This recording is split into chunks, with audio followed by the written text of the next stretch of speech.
After you gave your life to Christ, there was something called baptism that you were supposed to do. How many of you are baptized in water? Okay, no, that's not the question. How many of you are not baptized in water? Let's start from there. So we have to arrange for your baptism. You know why I'm saying so? Let me explain. Because you don't have a right to ask for deliverance if you are not baptized. So stay with me. No, don't believe me. Don't believe me. So you see, when you now decide to go for water baptism, what is happening to you is that's your matriculation, your induction. So in water baptism, you made a public statement that you no longer belong to this age. You no longer belong to this world. Because the very act of baptism itself is identifying with the death of Jesus. Even though, are you there? If you have not yet gotten the revelation that you are dead and your life is hid in Christ and Christ in God, you are not yet qualified for baptism.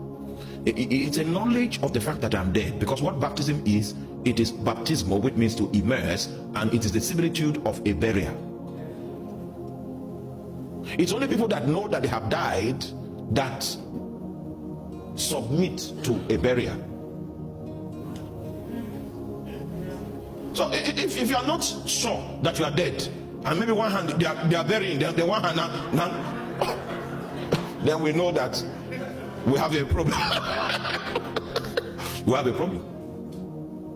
The people that submit for baptism are people that have come to the acknowledgement of the fact that I am dead. So baptism becomes a now I want you to see this. He said, know ye not that as many of us that were baptized into Christ were baptized into his death? That means that in baptism we are identifying with his death. That I am a partaker of the kind of death that he died.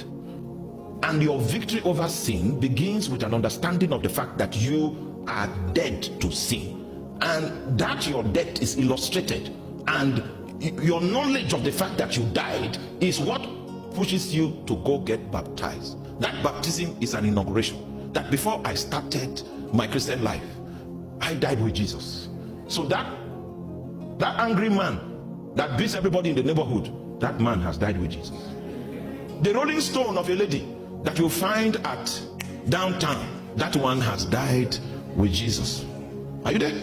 So there is a death, and this lady knows that she is dead. That is the reason why she goes to submit herself for baptism, which is a burial. So that baptism that you went to do is a consolidation of the fact that you are dead. God is trying to paint the picture, trying to give you the memory of the fact that you are dead, and that your baptism was a statement. It was not just a burial. That's number one. Number two, it is a statement. Are you here? It's a statement that you are making, an announcement that you are making to this world, to this age, that I no longer belong to you. I have died to you, and you are dead to me. So I cannot live for this world again. I cannot live for this age again, because I died to it. In my last life, I lived for you as a rolling stone. I was always wearing red at downtown. I lived for you. I was your creature. I was your servant. I carried out your bidding. But now I am dead, and sin has no power over them that die.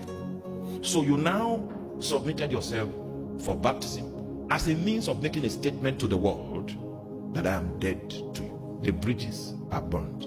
The only life I have now is a life of the one that has the power to raise me from the dead, which is the figure of your coming out of the water.